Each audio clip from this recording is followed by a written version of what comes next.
जय हिंद साथियों, स्वागत है आप सभी का बिहार बोर्ड ए के मिश्रा स्टडी सेंटर में। साथियों, इससे पहले वाले वीडियो में हम लोग देखे थे अवतल दर्पण पर दर्पण सूत्र। वीडियो बहुत दिन के बाद आया है। आज हम लेकर आए हैं उत्तल दर्पण पे दर्पण सूत्र।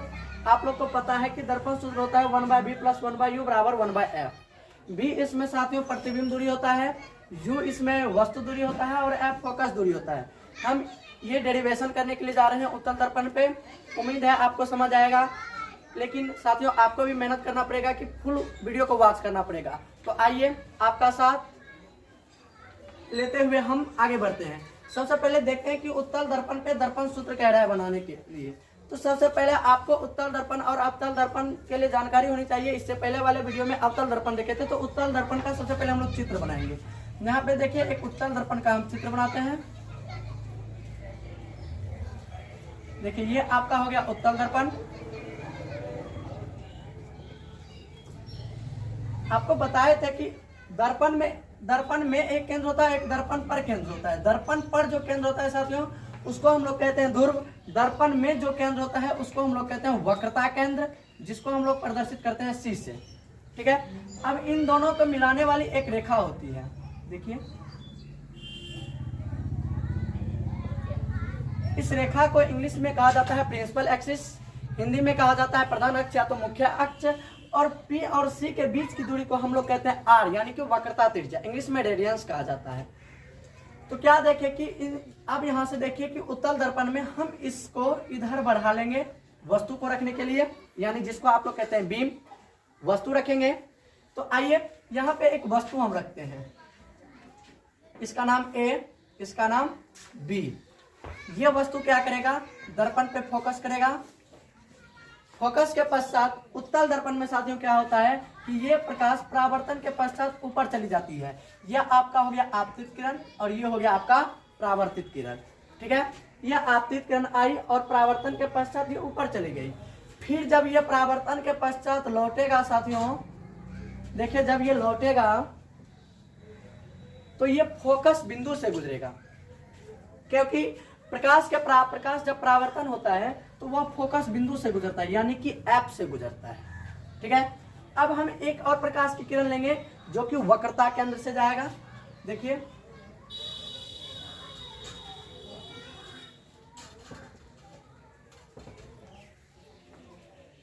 ये वक्रता केंद्र से जाएगा। ठीक है, अब आपको एक चीज यहाँ देखने के लिए मिलेगा कि आप यहाँ देख रहे हैं कि हम इसको डॉटेड रेखा से दिखाए हैं। क्यों दिखाए हैं, क्योंकि उत्तल दर्पण में जब प्रकाश साथियों परावर्तन होता है तो ये ऊपर की ओर चली जाती है और ये पीछे यानी फोकस बिंदु से जाती हुई प्रतीत होती है, जिसके कारण हम इसको F से दर्शाते हैं।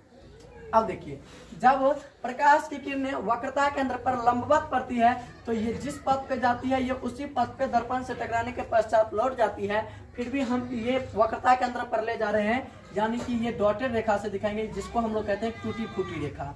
ठीक है, अब देखिए यहाँ कट रहा है तो प्रतिबिंब बन रहा है यहाँ पे B डैश का। आइए इसको मिलाएंगे, यहाँ हो जाएगा A डैश। चलिए एक दर्पण का भी नाम रख देते हैं M डैश। ठीक है, आगे प्रोसेस करते हैं हम। अब आपको प्रोसेस में ये दिखाते हैं साथियों कि जब हमको इसमें दर्पण सूत्र सिद्ध करना है, दर्पण सूत्र लाना है, तो आपको इसमें क्या करना होगा कि त्रिभुजों को समरूप करेंगे। हम त्रिभुज खोजेंगे, इसमें कहाँ कहाँ त्रिभुज दिख रहा है। एक देखिए इसमें एक त्रिभुज देख रहा है, यहाँ लिखेंगे हम ABC, एक त्रिभुज A dash B dash C। हम यहाँ लिखेंगे त्रिभुजों को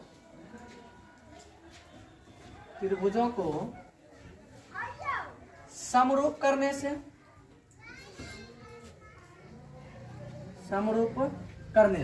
त्रिभुजों को हम लोग समरूप करेंगे साथियों। एक त्रिभुज ABC, त्रिभुज ABC एवं एक त्रिभुज A dash B dash C, त्रिभुज A dash B dash C। दो त्रिभुज ले रहे हैं साथियों, एक त्रिभुज ABC और दूसरा त्रिभुज A dash B dash C ले रहे हैं। इन दोनों पर हम लोग समरूप करेंगे। समरूप करने के लिए क्या करना पड़ता है हमको, या तो दो कोण को बराबर करना पड़ता है या दो भुजा को बराबर करना पड़ता है। तो हम यहाँ क्या देख रहे हैं कि एक A पे 90 डिग्री का कोण बन रहा है और एक A डैश पे 90 डिग्री का कोण बन रहा है। तो हम यहाँ लिख सकते हैं कोण BAC बराबर कोण B dash A dash C। BAC बराबर कोण बी डैश ए डैश सी, जो कि साथियों बराबर हो रहा है 90 डिग्री से, यानी कि समकोण से।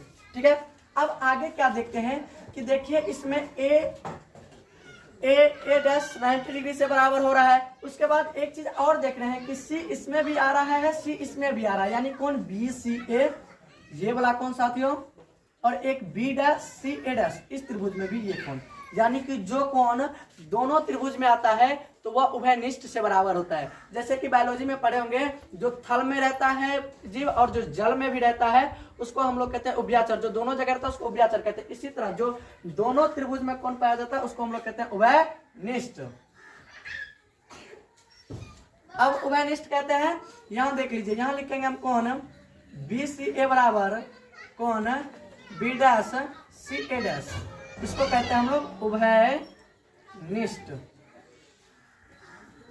उभयनिष्ठ से बराबर हो गया।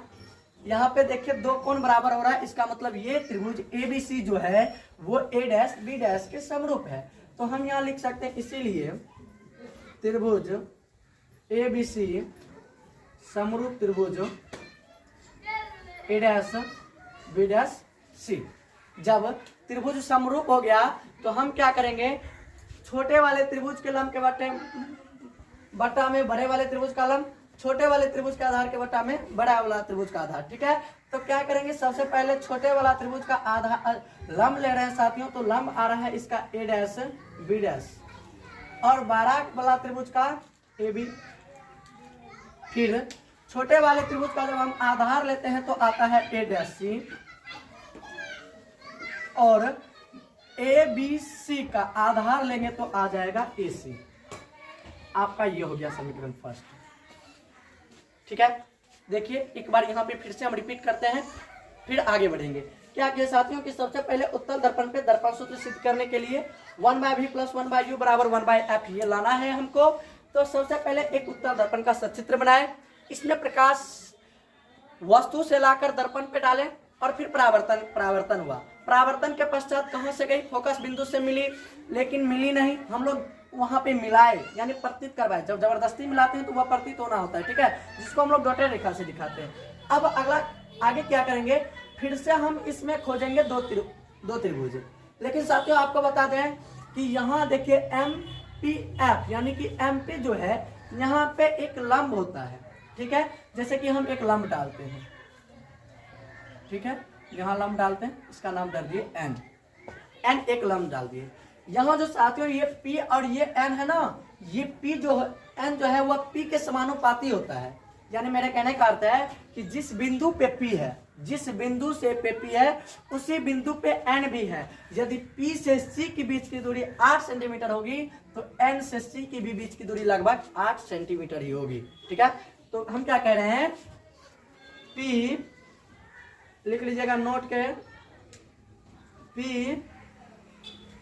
N के समानुपाती है, समानुपाती है। ठीक है, अब क्या देख रहे हैं, समानुपाती है। अब फिर हम दो त्रिभुज खोजेंगे।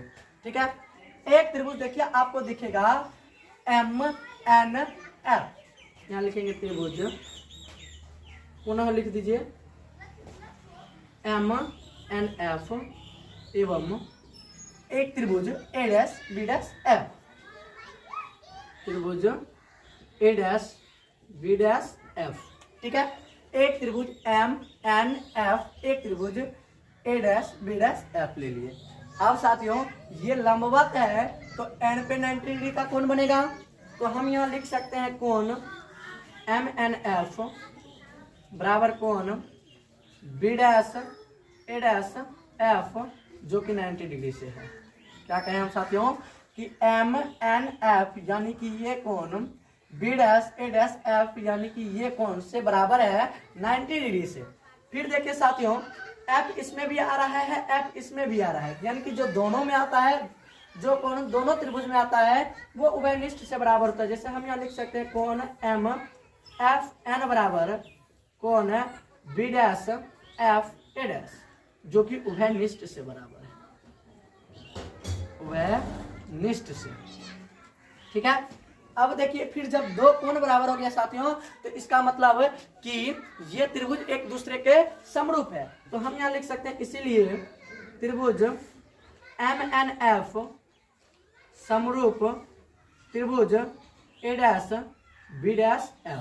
ठीक है, फिर क्या करेंगे हम, जब समरूप हो गया साथियों, तो आपको बताए थे कि छोटे वाले त्रिभुज के बट्टा में बड़ा वाला त्रिभुज, छोटे वाले त्रिभुज के लंब के बट्टा में बड़ा वाला त्रिभुज का लंब, और उसके आधार के बट्टा में उसका आधार। तो हम फिर यहाँ खोजेंगे, यहाँ देखिए A', B' आ जाएगा लंब, A', B' आ जाएगा, और इसका लंब आ जाएगा MN। ठीक है, बराबर में इसका आधार आ जाएगा F', और इसका जो आधार आ जाएगा वो आ जाएगा FN। ठीक है, इस प्रोसेस को हम ऊपर लाते हैं। ठीक है, अब देखिए हम आपको बोले कि P जो है N के समानुपाती है साथियों, तो हम यहाँ N के जगह पे P लिख सकते हैं, यानी कि हम यहाँ लिख सकते हैं A', B' बटे MP बराबर में F' बटे PF।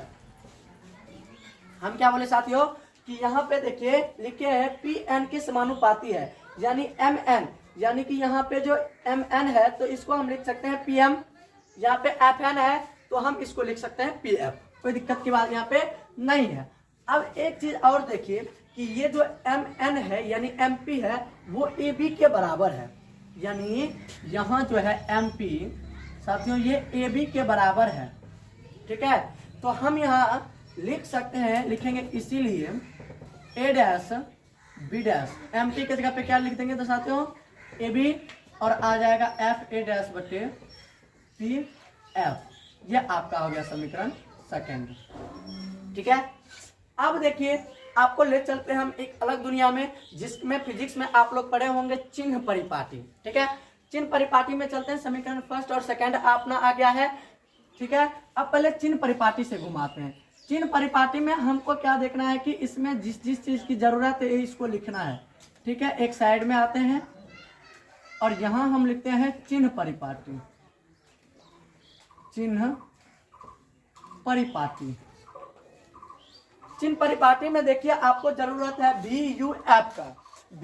V मतलब प्रतिबिंब दूरी होता है साथियों PA', वस्तु दूरी यानी U, PA, फोकस दूरी यानी F जो होता है PF। तो हम यहाँ सब चीज को लिखते हैं, क्या क्या कर रहा है। सबसे पहले देखिए यहाँ पे है प्रतिबिंब दूरी, प्रतिबिंब दूरी जो कि होता है PA', इसको प्रदर्शित किया जाता है B से। ठीक है, उसके बाद होता है वस्तु दूरी, देखिए जो होता है PA, जू से प्रदर्शित किया जाता है। फिर होता है फोकस दूरी, जिसको PF जिसकी लंबाई होती है, इसको प्रदर्शित किया जाता है F से।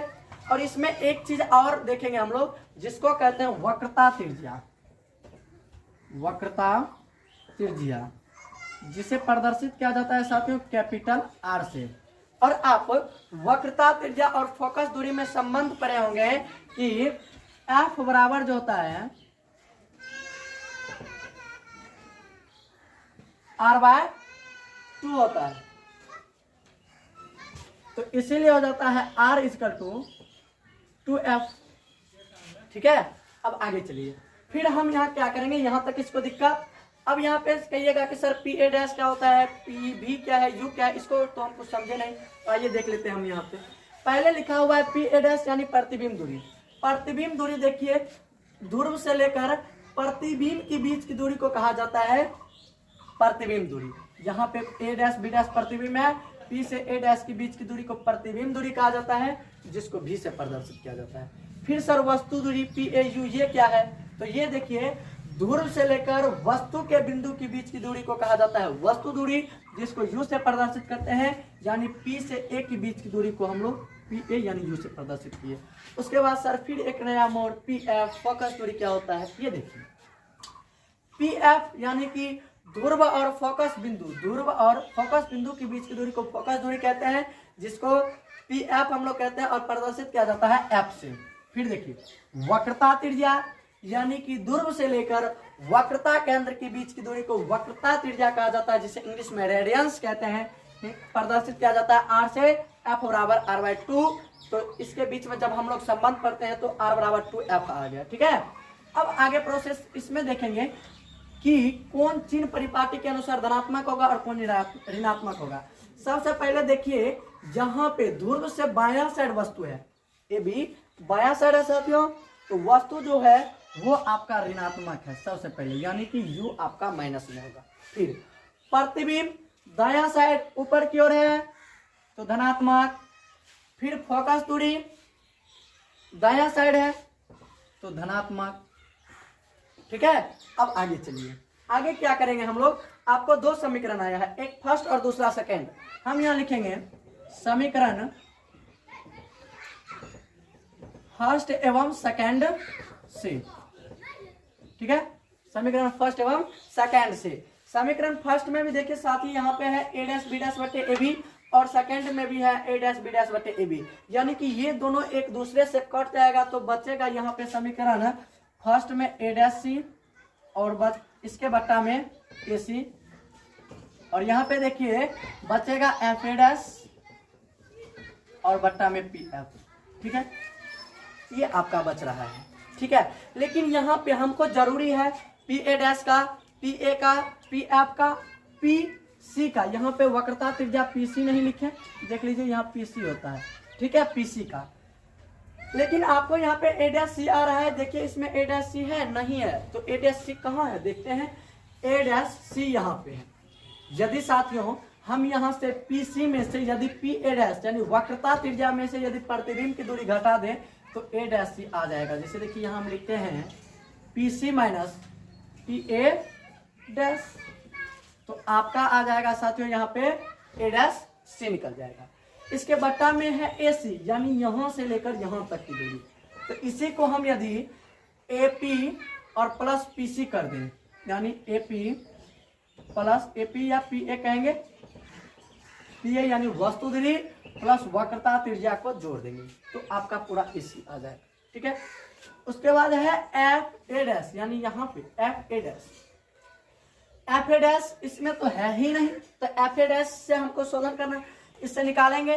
देखिए पी एफ में से यदि पी ए डैश घटा दें, पी एफ में से यदि पी ए डैश घटा दें तो आपको एफ ए डैश आ जाएगा। क्या कह रहे हैं हम, पी एफ में से यदि पी ए डैश घटा दें साथियों तो आपको एफ ए डैश निकल जाएगा। फिर पी एफ, देखिए पी एफ है कहीं है यहाँ पे, यानी फोकस दूरी। चलिए हो गया। अब इसमें यहाँ पे जो जो चीज है उसको रखते चलेंगे।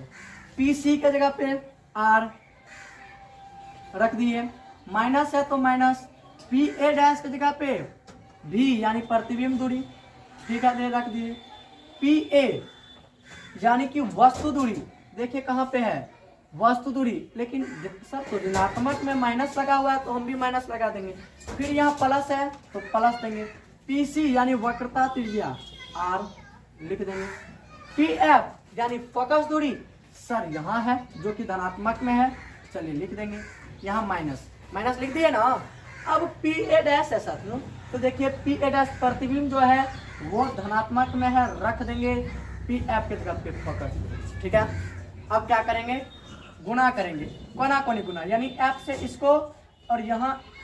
उससे पहले आप कुछ काम कर लीजिए। जैसे काम क्या करना है, आर की जगह पे देखिए क्या रखना है, अब 2f, यहाँ लिखेंगे हम 2f minus B minus U plus 2f R की जगह पे, फिर बराबर में f माइनस बी बट्टा में f। ठीक है, अब गुणा करना है, गुणा करिए, f से गुणा करिएगा ऊपर तो आ जाएगा 2f square minus B F. ठीक है, 2f square minus B F बराबर में प्लस गुना माइनस यू एफ प्लस गुना प्लस 2f स्क्वायर माइनस गुना माइनस प्लस यू गुना भी यू भी प्लस गुना माइनस 2bf हो गया। ठीक है, अब क्या करेंगे, इस साइड जितना भी f वाला है उसको इधर ले आएंगे और जिसमें f नहीं लगा है उसको उधर। तो अब यहाँ हम क्या करेंगे साथियों कि f वाला जो भी है उसको इस साइड ले आएंगे और जिसमें एफ नहीं लगा है उधर ही छोड़ देंगे, ठीक है। तो यहाँ देखिए लिखा हुआ है 2f² माइनस वी एफ। इस साइड जो भी एफ वाला है उसको इस साइड ले आइए। यहाँ माइनस यू एफ है, एफ लगा हुआ है, इधर ले आइए, प्लस यू एफ हो जाएगा। यहाँ पे प्लस 2f² है, इधर ले आइए, माइनस 2f² हो जाएगा। यहाँ यू भी है, एफ नहीं लगा है, इसको छोड़ दीजिए। माइनस 2vf है, एफ लगा हुआ है, इधर ले आइए, प्लस 2vf, इधर बच गया यू भी। अब देखिए साथियों 2f² प्लस में है, 2f² माइनस में है, कट गया, ठीक है। अब क्या लिखेंगे हम यहाँ पे, यू एफ को पहले लिख लीजिए, माइनस बी एफ और यहाँ पे प्लस 2vf, यानी 2vf में से एक vf घट जाएगा तो साथियों यहाँ पे बच जाएगा vf और बराबर में यू भी। आगे क्या करेंगे, लिखेंगे हम यहाँ पे दोनों ओर यू भी एफ से भाग देने पर यू भी एफ से भाग देंगे तो यहाँ क्या हो जाएगा, यू एफ बी एफ बराबर यू एफ में भी भाग देंगे, यू बी एफ से बी एफ में भी भाग देंगे, यू बी एफ से यू भी में भाग देंगे, यू बी एफ से, ठीक है, भाग देंगे। देखिए साथियों यहाँ यू से यू कट गया, एफ से एफ कट गया, बी से बी कट गया, एफ से एफ कट गया। यहाँ भी यू बी से यू भी कट गया, बच रहा है यहाँ पे साथियों 1/b, यहाँ बच रहा है प्लस में 1/u और यहाँ बच रहा है 1/f। देखिए यही सिद्ध करना था, दर्पण सूत्र, उत्तल दर्पण पे दर्पण सूत्र सिद्ध करना था साथियों। इससे पहले वाले वीडियो में हम लोग अवतल दर्पण पे देखे थे और इसमें हम लोग उत्तल दर्पण पे दर्पण सूत्र सिद्ध किए। उम्मीद है आपको समझ आया होगा। अच्छा लगे वीडियो तो आप प्लीज इस वीडियो को सब्सक्राइब करें, लाइक करें, कमेंट करें, शेयर करें, ज़्यादा से ज़्यादा अपने साथियों तक पहुंचाएं। फिर आपके साथ हम आएंगे अगले किसी डेरिवेशन के साथ। तब तक के लिए आपसे आदेश चाहते हैं। टेक केयर, जय हिंद, जय भारत।